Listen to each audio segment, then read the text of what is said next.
एक तरफ मोहम्मद बिन जायद की अफगान तालिबान सिराजुद्दीन हक्कानी से मुलाकात, तो दूसरी जानिब मुत्तहदा अरब अमीरात ने अफगान तालिबान का सफीर कबूल कर लिया और अफगान तालिबान ने 2 अमरीकी बाशिंदों को रिहा कर दिया। लेट अली शो यू के इस एपिसोड में आप सबको खुशामदेद। Do like, subscribe and share this content. बात शुरू करते हैं। जो अफगान तालिबान ने 2 अमरीकी रिहा किए हैं, एक सीनियर अफगान तालिबान मेंबर के लिए, और इसके अंदर अमेरिका ने एक अफगान जो सजा गुजार रहा था बेसिकली अमेरिकन कोर्ट्स के अंदर मंशियात की स्मगलिंग और दहशतगर्दी के चार्जेस के ऊपर, उसकी मद में 2 अमरीकी सिटीजन्स यानी बाशिंदों को अफगान तालिबान ने रिहा कर दिया है। अफगान तालिबान कह रहे हैं कि खान मोहम्मद को 2008 के अंदर एक अमरीकी कोर्ट ने सेंटेंस किया था, उसको रिलीज किया जा रहा है। और बेसिकली इसके अंदर अमरीकी जस्टिस डिपार्टमेंट भी इन्वॉल्व है। और बेसिकली जो प्रिजन ये ट्रांसफर हुई है, ये बहुत सिग्निफिकेंट है क्योंकि इसके अंदर जो अमरीकी इन्वॉल्व हैं वो बहुत सिग्निफिकेंट हैं। वो अमरीकी कौन है? उनमें से एक अमरीकी है रायन कॉर्बेट और दूसरा अमरीकी है जॉर्ज ग्लेजमन। अब ये बाइडेन एडमिनिस्ट्रेशन बड़े अरसे से बातचीत कर रही है अफगान तालिबान से कि यार आप इन दोनों लोगों को छोड़ें। एक और अपना अमरीकी इन्वॉल्व है मोहम्मद हबीबी के नाम से, मगर अभी तक उसका अता पता नहीं है। मगर ये रायन कॉर्बेट और जॉर्ज ग्लेजमन जो हैं, ये दोनों अफगान तालिबान की बेसिकली कब्जे के अंदर हैं या उनको होल्ड किया हुआ है कुछ साल से। और इन दोनों को आपको याद होगा जब अफगान तालिबान आए 2021 के अंदर, तो उनकी 1 साल एनिवर्सरी के बाद जो अयमन अल जवाहिरी को मारा गया था 2022 के अंदर, 2022 अगस्त के अंदर, तो उसके बाद इन दोनों अमरीकियों को अफगान तालिबान ने पकड़ लिया था। और वो किस तरह मारा था? वो एक श्रेडर बॉम्ब गया था। मैं था उस वक्त काबुल के अंदर एनिवर्सरी के मौके के ऊपर भी, और वो श्रेड उसने किया था जवाहिरी को काबुल के अंदर एक अपेरेंटली अफगान तालिबान के रेजिडेंट्स के ऊपर। मगर इस रिलीज के अंदर जो बात की जा रही है, और याद रखें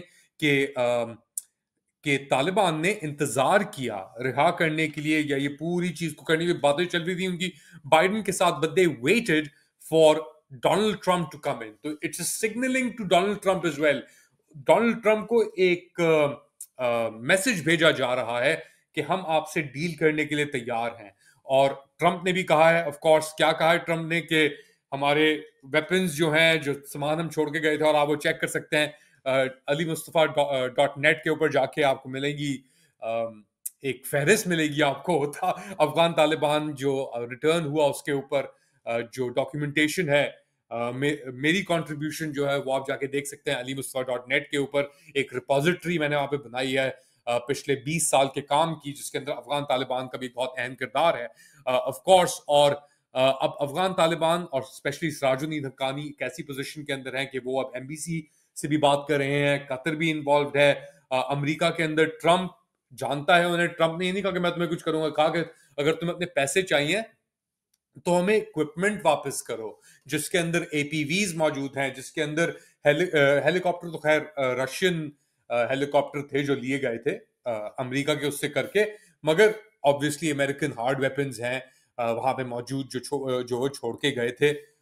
एपीवीज का मैंने जिक्र किया, हमवीज भी बहुत सारी हैं, और भी बहुत इक्विपमेंट है, वेपनरी वहां पे मौजूद है जो अमरीकी चाहते हैं कि वो वापस लें। और लग रहा है फिलहाल सिराजुद्दीन हक्कानी साहब एक बड़ा कैलकुलेटेड किस्म का गेम किरदार कर रहे हैं वो। और मुत्तहदा अरब अमीरात के अंदर जो मैं जिक्र कर रहा था, जो उनकी मुलाकात हुई है, वो बहुत अहम हुई है। और उसके बाद मुत्तहदा अरब अमीरात ने जो तालिबान का नुमाइंदा शुदा सफीर है उसे ऑफिशियली कबूल कर लिया है। दूसरा मुल्क बन गया है अब मुत्तहदा अरब अमीरात जिसने जिसने सफीर एक्सेप्ट किया है चाइना के बाद।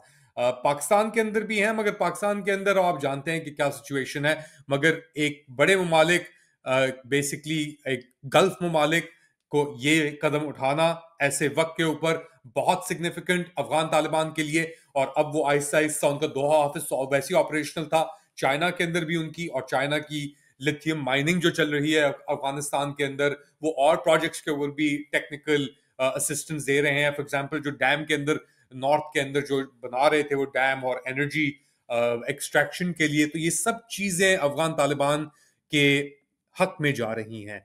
और वो देख रहे हैं कि अब किस तरीके से आहिस्ता आहिस्ता, एक और चीज याद रखें, 1996 के अंदर भी मुत्तहदा अरब अमीरात ही था, 3 ममालिक थे, मुत्तहदा अरब अमीरात था, पाकिस्तान था, और मेरे ख्याल से या तो कतर था या सऊदी था, इनमें से कोई था, जिसने अफगान तालिबान को उस वक्त भी कबूल किया था। अब चाइना के बाद यूएई का ये करना बहुत सिग्निफिकेंट है, बहुत बड़ी बात है तालिबान के लिए, एक ऐसे मौके के ऊपर जब डोनाल्ड ट्रंप आ रहे हैं। और याद रखें, डोनाल्ड ट्रंप ही था उस वक्त फरवरी 2020 में जिसने दोहा अकॉर्ड साइन किए थे। अनस हक्कानी की रिलीज हुई थी और उसके बाद प्रोसेस आगे बढ़ा था। और ट्रंप कहता है कि ये प्रोसेस बॉच किया बाइडेन ने, एक बॉच्ड विड्रॉल करके अफगानिस्तान से, और उसका खसारा अमेरिका को भरना पड़ा अकॉर्डिंग टू डोनाल्ड ट्रंप। तो सिग्निफिकेंट मूव डेफिनेटली, एक ऐसे वक्त पे जब पाकिस्तान अफगानिस्तान के ताल्लुकात बहुत खराब हैं। पाकिस्तान भी अपनी कोशिशें कर रहा है ट्रंप तक पहुंचने की, लेकिन वो पहुंच नहीं सका। तालिबान हर जगह पे वो पहुंचे हुए हैं, और उन्होंने सही बिल्कुल वक्त के ऊपर एक आप उसे कहें कि इशारा किया है। अब इंटरेस्टिंगली मुत्तहदा अरब अमीरात के अंदर ही अशरफ गनी, साबिका अफगानिस्तान के जो सदर थे, वो भी वहां पे रहते हैं। तो जो सॉफ्ट पावर है यूएई की, वो बहुत इमेंस है पाकिस्तान अफगानिस्तान के लिए और अमेरिका के लिए। सबसे पहली इन्वेस्टमेंट जो हुई थी दमाग की, वो भी एक अमराती ने की थी, भी $20 अरब की। अब तो ये सॉफ्ट बैंक का जो सदर है, ऑब्वियसली मासायोशी सोन भी आया, उसने कहा मैं आपके लिए 500 अरब की इन्वेस्टमेंट लेके आया हूं 4 साल के अंदर, कि आपका जो पूरा टेन्योर होगा उसके अंदर मैं आपके मुल्क के अंदर $500 अरब की इन्वेस्टमेंट करूंगा। तो अमेरिका सब इन्वेस्टमेंट चाह रहा है, अमेरिका डील्स करना चाह रहा है, तालिबान भी डील करना चाह रहे हैं, मुत्तहदा अरब अमीरात भी डील करना चाह रहा है, और इसके साथ साथ पाकिस्तान भी डील करना चाह रहा है। लेकिन पाकिस्तान के साथ कोई भी डील नहीं करना चाह रहा। क्यों नहीं करना चाह रहा, बताएं मुझे आप कमेंट सेक्शन के अंदर, कि अफगान तालिबान के साथ हर कोई बातचीत हो रही है। पाकिस्तान ने अपना भेजा उधर मोहसिन नकवी सदर ट्रंप की इनॉग्रेशन इवेंट के ऊपर, एक जनरल इनॉग्रेशन में जिक्र किया हुई, उसके बाद मुलाकातें भी हुई, और उसके अंदर से एक मुलाकात हुई एक ऐसी ऑर्गेनाइजेशन के साथ जिसने इवेंट स्पॉन्सर किया था। एक तो वो ब्रिटिश फ्रेंड्स का था इवेंट, और एक इवेंट था जो फ्री चाइना स्टेट, एक बैनन बैक्ड, यानी ट्रंप के जो कुछ डार्क फॉर्मर एसोसिएट्स हैं उनके करीब करके बैनन साहब इन्वॉल्व थे फ्री चाइना स्टेट के अंदर। और फ्री चाइना स्टेट कहता है कि हम एक, ये जो कम्युनिस्ट पार्टी है इसको गिराएंगे। उसके बैनर के साथ ये साहब मिल रहे हैं वहां पे अमरीकी जो लोअर टियर कांग्रेसमैन या सेनेटर, इन लोगों से, और इनको इतना एहसास नहीं कि ये पिक्चर शेयर हो रही है, तस्वीरें ली जा रही हैं और ये सोशल मीडिया पे जाएंगी और वहां पे ये लोगो लगा होगा, तो क्या जो आपके चाइनीज पार्टनर्स हैं वो इसको किस तरीके से देखेंगे। ये तो बहुत बड़ा भंड है जो इन्होंने किया है पाकिस्तान ने, और अब इनको चाइना किस तरीके से रिएक्ट करेगा। ये क्या करना चाह रहे थे, केटर करना चाह रहे थे कि यार के एंटी चाइना एलिमेंट्स जो आए हैं अभी ट्रम्प साहब के साथ, उनके साथ मिलके जरा हम शायद इन हो जाएं। मगर इन होने के चक्रों में इन्होंने एक बहुत बड़ा शायद डिप्लोमेटिक एक ब्लंडर कर दिया है जो अब इन्हें भुगतना पड़ेगा। खैर, आप क्या समझते हैं बताएं मुझे कमेंट सेक्शन के अंदर। Do like, subscribe and share this content. अपना ख्याल रखिएगा, अगली बार तक अल्लाह हाफिज।